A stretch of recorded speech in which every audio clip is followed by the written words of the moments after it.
एक बार फिर से आप सभी का स्वागत है। हम अध्ययन कर रहे हैं गलातियों की पत्रिका और हम बात करेंगे, जैसा हमने पिछली रिकॉर्डिंग में छोड़ा था वहीं से। तो पौलुस यहां पर कह रहे हैं कि अगर व्यवस्था जीवन देती तो व्यवस्था सचमुच में धार्मिक व्यवस्था होती, तो फिर वो सभी के लिए लागू हो जाती, केवल इजरायलियों के लिए नहीं होती बल्कि वो समस्त मानव जाति के लिए हो जाती। समस्त मानव जाति उस पर विश्वास करने के द्वारा धर्मी ठहरता। लेकिन व्यवस्था खुद ही ये कह रहा है, व्यवस्था में खुद ही ये लिखा है कि व्यवस्था का पालन ना करने से श्रापित होगा। तो फिर कैसे उद्धार होगा? मनुष्य तो वैसे ही पापी है, वो कोई भी धर्मी नहीं है। हम देखते हैं कि पौलुस ने रोमियो की पत्री में लिखा है कि कोई भी धर्मी नहीं, एक भी नहीं, सबने पाप किया है। तो फिर कैसे समस्त मानव जाति का उद्धार होता अगर यह धार्मिकता केवल व्यवस्था के से ही अनुसार होती? लेकिन यह व्यवस्था इसलिए दी गई कि जिस जाति में से इब्राहिम का वंश यानी प्रभु यीशु मसीह उत्पन्न होने वाला है, उस जाति की रखवाली हो सके उस व्यवस्था के अनुसार। तो इजरायलियों के लिए व्यवस्था क्या है? रखवाला, उनकी रखवाली करने वाला, वो नियम कायदे कानून जिनसे वो उनकी रखवाली हुई। और हमारे लिए क्या है? अभी हमने पढ़ा, हमारे लिए प्रभु यीशु मसीह के आने तक, प्रभु यीशु मसीह के पहुंचने तक हमारे लिए शिक्षक है। हम उससे शिक्षा ले सकते हैं कि कैसे कैसे पूरा इतिहास हुआ, कैसे कैसे परमेश्वर ने अपनी बातों को वहां दिया, इजरायलियों को सब चीजें व्यवस्था के अनुसार चलने के लिए दिया। वो हमारी शिक्षक है।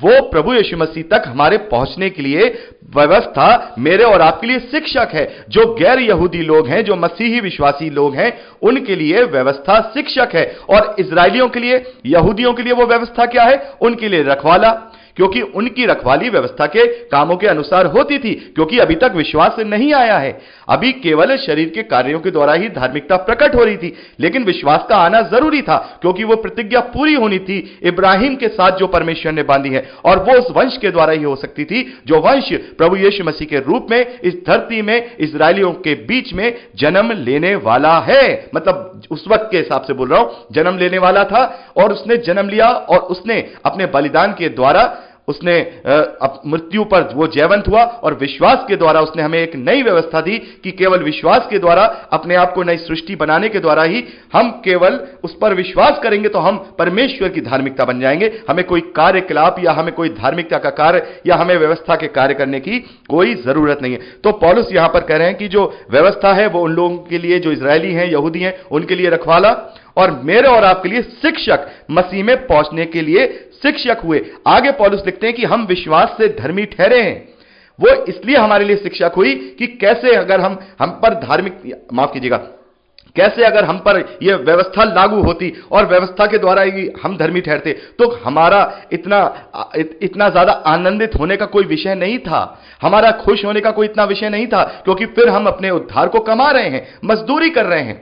हम मजदूरी कर रहे हैं, धार्मिकता के कार्यों को, उस पर्वों को मना रहे हैं, बलि विधान कर रहे हैं। हम उसकी मजदूरी को पाएंगे, लेकिन खुश और आनंदित और मगन होने की बात तो यह है कि यह हमें सेंतमेंत में मिला है। यह परमेश्वर की तरफ से गिफ्ट है, अनुग्रह है, परमेश्वर की तरफ से एक ऐसा उपहार है जो हमें फ्री ऑफ कॉस्ट मिला है, जिसकी कीमत हमने और आपने नहीं चुकाई, जिसकी कीमत प्रभु यीशु मसीह ने अपने लहू को बहा करके चुकाई है। और पौलुस कहते हैं कि उसने हमें मोल लेकर व्यवस्था के श्राप से छुड़ाया है, उसने अपने लहू के द्वारा मुझे और आपको मोल लिया है।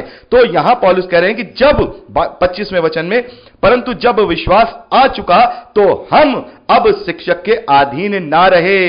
अब विश्वास आ चुका, अब विश्वास आ चुका, अब अनुग्रह आ चुका, उसका प्रेम प्रकट हो चुका, तो अब हम व्यवस्था के अधीन नहीं रहेंगे, शिक्षक के अधीन नहीं रहेंगे। पौलुस उस वक्त के यहूदी लोगों से भी कह रहा है और उस वक्त के अन्य जाति लोगों से भी कह रहा है, और आज मुझसे और आपसे भी कह रहा है कि जब विश्वास आ चुका, अनुग्रह आ चुका, तो अब हम उस शिक्षक के अधीन ना रहे, ना ही वो यहूदी उसके अधीन रहे, ना ही हम। परमेश्वर ने अपनी वाचा को यहां टाला नहीं है। बहुत से लोग ये सोच रहे होंगे कि परमेश्वर ने मूसा के साथ वाचा बांधी है तो उसने अपनी वाचा क्यों टाल दी? नहीं, परमेश्वर की वाचा टली नहीं है। जो नूह के साथ बांधी वो भी वाचा अटल है, इब्राहिम के साथ जो वाचा बांधी वो भी अटल है, यहां पर मूसा के द्वारा इजरायलियों के साथ वाचा बांधी वो भी अटल है। लेकिन उसने उसकी जो धार्मिकता की जो एक गारंटी थी वो और उसने आसान कर दी, यानी व्यवस्था को उसने, धार्मिकता तो वो दे ही रहा है कि मैं हमेशा तुम्हारे साथ रहूंगा, वो उसने आसान कर दी कि अब तुम्हें कार्य नहीं करने हैं। उसने उनकी धार्मिकता छीनी नहीं है। उनसे उनसे ये थोड़ी कहा है कि भाई अब इजरायली जो है धार्मिक, इजरायली जो है अब मेरी निज प्रजा नहीं रहे, बल्कि उनका दायरा बढ़ा दिया, उनको आसान कर दिया कि वो पाप की व्यवस्था में उसके अधीन थे, वो श्राप की व्यवस्था के अधीन थे, उससे विश्वास के द्वारा उन्हें छुड़ा लिया है। तो परमेश्वर ने अपनी वाचा को बदला नहीं है, वाचा को पूरा किया है। अब उसने विश्वास को भेजकर, उस मसीहा को भेजकर जिसका वो इंतजार कर रहे थे, भविष्यवक्ताओं ने उसकी बहुत ज्यादा उसकी भविष्यवाणियां की थी, उस विश्वास के द्वारा उनकी राह, उनका उद्धार आसान किया है।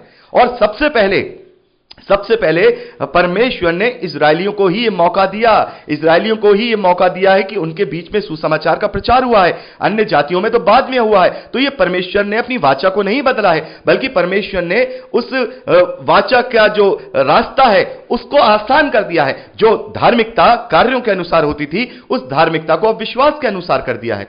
और यह परमेश्वर का प्रेम है, यह परमेश्वर का अनुग्रह है, जो सबसे पहले यहूदियों और इजरायलियों पर हुआ, बाद में अन्य जातियों में हुआ। हम इस बात को पढ़ चुके हैं प्रेरितों के कार्य में कि बाद में अन्य जातियों के बीच में प्रचार आया, क्योंकि पहले यहूदियों को, फिर उसके बाद दूसरे लोगों को, क्योंकि वाचा सबसे पहले यहूदियों के साथ ही धार्मिकता की बांधी गई थी कि व्यवस्था के अनुसार वो धर्मी ठहरेंगे, उनके पाप क्षमा होंगे।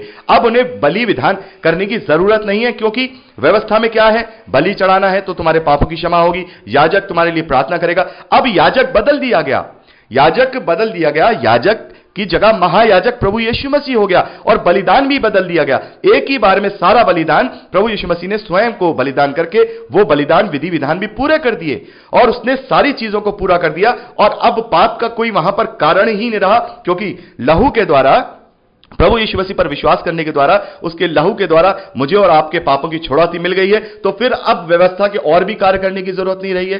तो व्यवस्था की वाचा को नहीं बदला है, बल्कि व्यवस्था को आसान बनाया है परमेश्वर ने। कोई यह ना समझे कि परमेश्वर ने अपनी वाचा टाली है, नहीं, परमेश्वर अपनी प्रतिज्ञाएं कभी नहीं टालता। उन्होंने इजरायलियों को कहा तुम धर्मी हो, तुम धर्मी इस तरीके से रहोगे, और फिर उसने कहा कि अब तुम इस गुलामी से छूट जाओ, अब तुम गुलाम नहीं हो, अब तुम बेटे और बेटियां हो। लेकिन वो समझने के लिए तैयार नहीं है, वो समझने के लिए तैयार नहीं थे, और आज भी बहुत सारे लोग समझने के लिए तैयार नहीं है। जैसे उस वक्त लोगों के बहकावे में आते थे, आज भी ऐसे ही लोगों के बहकावे में आ रहे हैं। तो पौलुस यहां पर कह रहे हैं कि जब विश्वास आ चुका तो अब हम शिक्षक के अधीन नहीं रहे, क्योंकि तुम सब उस विश्वास के द्वारा जो मसीह यीशु पर है परमेश्वर की संतान हो। सब इस धरती के सब मानव जाति, केवल अब इजरायली नहीं, बस इतना विस्तार हुआ है। वो वाचा जो पहले केवल इजरायलियों के साथ थी, अब परमेश्वर ने उस वंश के आने के बाद, प्रभु यीशु मसीह के आने के बाद, समस्त मानव जाति के साथ उस लहू के द्वारा बांध दी। बहुतों के पापों के लिए उस लहू को बहाया गया, ताकि समस्त मानव जाति अब परमेश्वर की संतान हो। पहले दास थे, लेकिन अब संतान है। किसके द्वारा? किसके द्वारा? उस वंश के द्वारा जो प्रभु यीशु मसीह है, उस पर विश्वास करने के द्वारा। पौलुस कह रहे हैं उस पर विश्वास के द्वारा जो मसीह यीशु पर है, परमेश्वर की संतान हो। और तुम में से जितनों ने मसीह में बपतिस्मा लिया है, उन्होंने मसीह को पहन लिया है। हालेलुया! जितनों ने प्रभु मसीह का बपतिस्मा लिया है, उन्होंने मसीह को पहन लिया है। यहां पर पौलुस कह रहे हैं कि उस विश्वास के द्वारा जिन्होंने बपतिस्मा लिया है, उन्होंने मसीह को पहन लिया है। अब ना कोई यहूदी रहा, ना कोई यूनानी, ना कोई दास, ना कोई स्वतंत्र, ना कोई नर, ना कोई नारी, क्योंकि तुम सब मसीह यीशु में एक हो। हालेलुया! यहां पे पौलुस कह रहे हैं अब कोई डिफरेंस नहीं रहा। पहले यहूदी गैर यहूदियों के साथ खाते पीते नहीं थे, उन्हें तुच्छ समझते थे, लेकिन परमेश्वर की दृष्टि में कोई भी मनुष्य छोटा या बड़ा या तुच्छ नहीं है। प्रभु यीशु मसीह ने कहा वो समान रूप से सबके ऊपर मेह बरसाता है, सूरज को लाता है। उसकी दृष्टि में सब एक बराबर है, वो सबसे प्रेम करता है। वो चाहे किसी भी जाति का हो, किसी भी धर्म का हो, किसी भी जगह का हो, किसी भी भाषा का हो, परमेश्वर सबसे बराबर प्रेम करता है। और यही उसका प्रायोजन था। प्रभु यीशु मसीह के द्वारा यह प्रायोजन उसने पूरा किया। उसने इब्राहिम के साथ वो प्रतिज्ञा को इस वंश के द्वारा पूरा किया। और यहां पे पौलुस आगे लिखते हैं कि अब कोई भी हम में डिफरेंस नहीं है, सब मसीह में एक हैं, चाहे वो यूनानी हो, चाहे वो यहूदी हो, चाहे वो दास हो, चाहे वो स्वतंत्र हो, चाहे वो नर हो या नारी हो, सब अब इक्वल हैं, सब अब बराबर, उनमें कोई भी छोटा और बड़ा नहीं है, क्योंकि अब हम उस प्रेम के व्यवस्था के अधीन हैं, उस अनुग्रह की व्यवस्था के अधीन हैं, जो अनुग्रह प्रभु यीशु मसीह के द्वारा मुझ पर और आप पर और समस्त मानव जाति पर हुआ है। आगे पौलुस लिखते हैं, और यदि तुम मसीह के हो, यदि तुम मसीह के हो तो इब्राहिम के वंश और प्रतिज्ञा के अनुसार वारिस भी हो। हालेलुया। इस प्रतिज्ञा को पूरा करने के लिए सब कुछ हुआ कि इब्राहिम के वंश और उसकी प्रतिज्ञा के मैं और आप वारिस बनते हैं, मैं और आप वारिस बनते हैं। याद रखिएगा, बहुत सारे लोग ये कहते हैं कि प्रभु यीशु मसीह पर विश्वास करने के द्वारा हम इजराइल बन जाते हैं, हम इजराइल बन जाते हैं, लेकिन नहीं, यहां पर हम इब्राहिम के वंश और प्रतिज्ञा के वारिस बनते हैं। जो गैर यहूदी हैं, जो गैर यहूदी हैं, वो इब्राहिम के वंश और उसकी प्रतिज्ञा के वारिस बन जाते हैं, जिसके द्वारा मैं और आप इब्राहिम के वंशज कहलाते हैं, इब्राहिम के वारिस कहलाते हैं, और उस प्रतिज्ञा के भी वारिस हो जाते हैं और उस वंश के भी वारिस हो जाते हैं, जो कि प्रभु यीशु मसीह पर विश्वास करने के द्वारा होता है। तो मैं और आप इब्राहिम के वंश और उसकी प्रतिज्ञा के अनुसार वारिस हैं, क्योंकि हम प्रभु यीशु मसीह, जो कि इब्राहिम के वंश को उसके विश्वास के द्वारा तारागण के समान करेगा, और उसकी जो प्रतिज्ञा इब्राहिम और इब्राहिम के वंश के साथ थी, वो मेरे और आपके साथ है कि परमेश्वर हमेशा हमारे साथ रहेगा। और उसका उदाहरण यह है कि वो आत्मा यहां पर पौलुस ने क्या लिखा था, अभी हमने 14वें वचन में पढ़ा, हम विश्वास के द्वारा उस आत्मा को प्राप्त करें जिसकी प्रतिज्ञा हुई।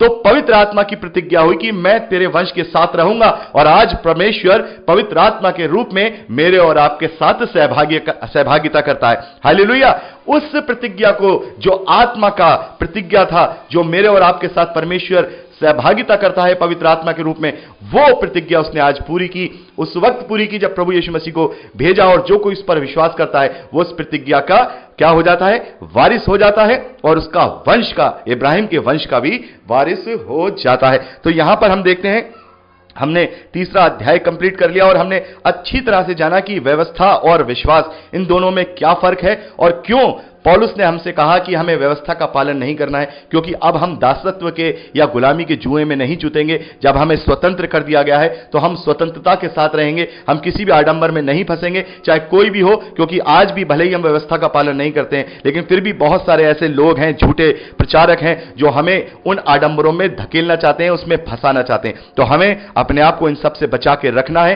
पौलुस ने बहुत ही अच्छी तरह से डिफाइन किया है, हम इब्राहिम के वंश और उसकी प्रतिज्ञा के वारिस हैं, और ये सब प्रभु यीशु मसीह के द्वारा हुआ है। अब विश्वास आ चुका है, और ये जो व्यवस्था है मेरे और आपके लिए, परमेश्वर प्रभु यीशु मसीह तक पहुंचने के लिए, ये हमारे लिए शिक्षक है, और इजराइलियों के लिए ये रखवाला है। और जब विश्वास आ गया तो ना ही इजरायली, ना ही यहूदी, ना ही यूनानी, ना ही कोई दास, ना कोई स्वतंत्र, ना कोई नर, ना ही नारी, इनमें अब कोई भी फर्क नहीं है। विश्वास के द्वारा वो सब प्रभु यीशु मसीह में एक है, और विश्वास के द्वारा ही वो मैं और आप परमेश्वर की धार्मिकता बनेंगे, क्योंकि प्रभु यीशु मसीह मेरे और आपके लिए श्राप बन गया, मेरे और आपके लिए पाप बन गया। उसने हमें मोल लेकर व्यवस्था के श्राप से छुड़ाया, अपने लहू को बहाकर उसने हमें पापों की क्षमा से छुटकारा दिया, और अनंत जीवन में जाने का वादा दिया, और वो मिरास दी, जिसके अनुसार वो विरासत दी, जिसके अनुसार हम अनंत जीवन में जाएंगे। एक विरासत वो थी जो हमें आदम के अनुसार मिली कि हम मृत्यु को